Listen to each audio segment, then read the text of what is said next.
மாடி தோட்டத்தில் இந்த தடவை பச்சை மிளகா ஒரே செடியில் இவ்வளோ காய்ச்சதுங்க. ஒரு 1/2 கிலோ இருக்கும்.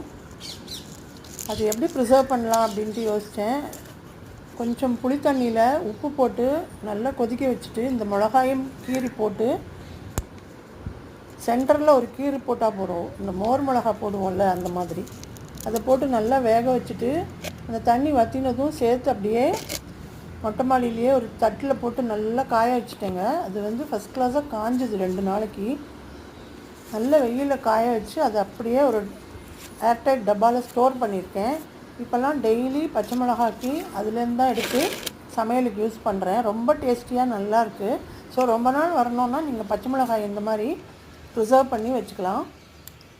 அதை தவிர இந்த கத்திரிக்காய் வெண்டைக்காயெல்லாம் கூட இன்றைக்கி அறுவடை பண்ணேங்க. வெண்டைக்காய் நிறைய காய்ச்சிருக்கு. அதெல்லாம் ஷார்ட் வீடியோஸில் போட்டிருக்கேன்.